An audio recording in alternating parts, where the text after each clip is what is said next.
Sabe, dentro dos animais que a gente tanto ama e até naqueles que nos servem de alimento, existe uma guerra invisível acontecendo, todo santo dia.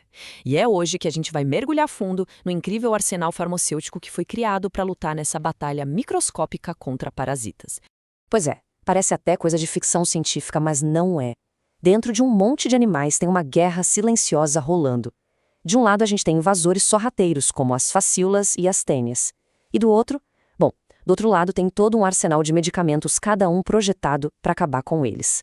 Bora entender como é que essa luta funciona na prática. Ok, esse aqui é o nosso plano de ataque de hoje. Primeiro, a gente vai conhecer quem são os invasores. Depois, vamos analisar as armas que a gente usa, sabe?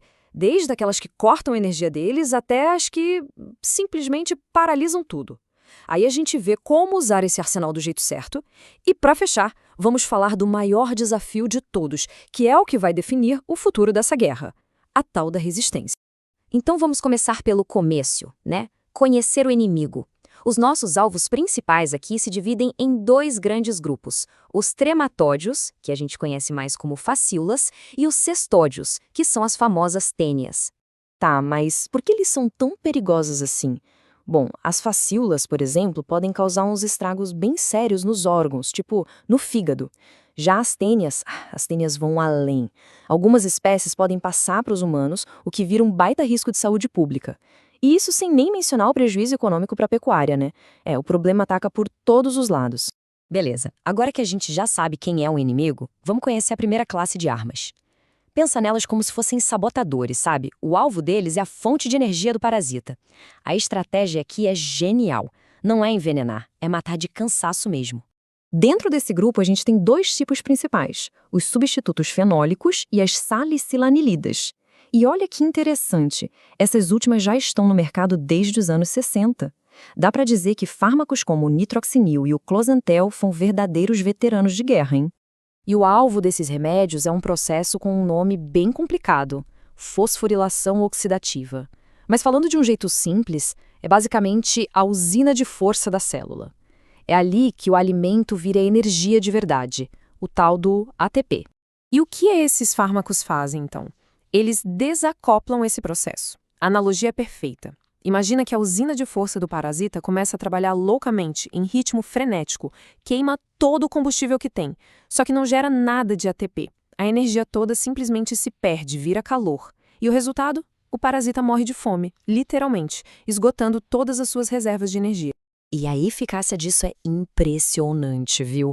Olha só nesse quadro. Medicamentos como o nitroxinil e o closantel têm uma atividade altíssima, tá vendo ali o sinal de mais? Contra as facíolas adultas. Eles são tipo especialistas em desligar a energia desse alvo específico. Cirúrgico. Tudo bem, agora vamos mudar totalmente de tática.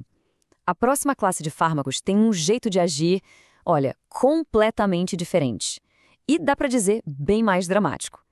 Em vez de matar o parasita de fome, a estratégia aqui é outra: paralisar o inimigo. E é na hora.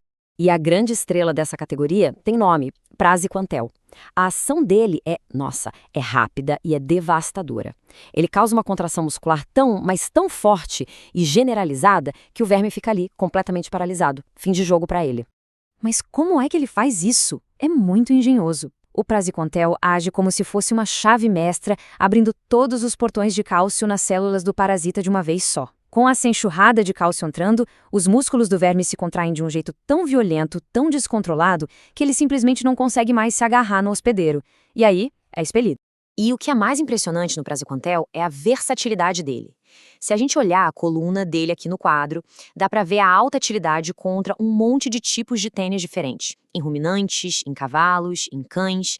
É uma arma de amplo espectro de verdade contra esse tipo de parasita. Certo, mas além desses assassinos de energia e dos agentes paralisantes, o arsenal não para por aí não. Existem outras armas bem importantes e cada uma delas tem um método de ataque totalmente único.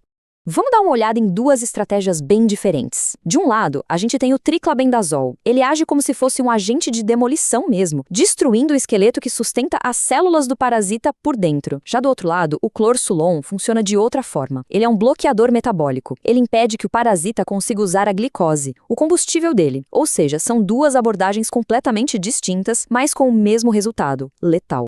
Mas claro, conhecer as armas é só metade da batalha. A questão que fica é como usar tudo isso de um jeito que seja eficaz e, o mais importante, seguro. Porque, não adianta nada ter o melhor medicamento do mundo se ele for usado do jeito errado. Para a gente entender isso, a gente precisa pensar na jornada que o fármaco faz dentro do corpo do animal. Isso tem um nome técnico, farmacocinética. Mas basicamente é o caminho dele. Tudo começa com a administração, depois como ele é absorvido e se espalha pelo corpo, como ele é modificado, geralmente pelo fígado, e por fim, como ele vai embora, como é eliminado. E é essa jornada toda que define dois conceitos que são vitais para a segurança. O primeiro é o índice de segurança. É basicamente a margem que existe entre a dose que cura e a dose que pode fazer mal, que pode ser tóxica. O segundo é o famoso período de carência, que nada mais é do que o tempo que a gente precisa esperar depois do tratamento para poder consumir produtos daquele animal, como carne ou leite, com segurança e sem nenhum resíduo do remédio. E só para ter uma ideia do impacto real disso, vamos voltar no Closantel, aquele que a gente já viu. O período de carência para a carne de um boi que foi tratado com ele é de 28 dias. 28 dias. É um número super importante que todo produtor tem que respeitar à risca para garantir a segurança de todo mundo. Bom, e com isso a gente chega no nosso último tópico. E talvez o mais importante de todos, a resistência. Assim como as bactérias, os parasitas também evoluem. Eles aprendem a sobreviver aos nossos medicamentos e isso transforma completamente o campo de batalha. E olha, isso não é uma ameaça do futuro, não. Já está acontecendo, e muito. Já existem relatos de facíolas que são resistentes a alguns dos nossos remédios mais importantes. E até o Praziquantel, aquele superpotente, já encontrou resistência em algumas tênias de cães lá nos Estados Unidos. Pois é, o inimigo está se adaptando. E rápido. Então, o que a gente faz? Como a gente reage? Bom, uma das principais estratégias é o ataque combinado. A ideia é usar 2 medicamentos com jeitos de agir diferentes ao mesmo tempo, como o clorsulon com ivermectina. Desse jeito, é como se a gente atacasse as defesas do parasita por 2 lados diferentes, o que aumenta muito a chance de sucesso do tratamento.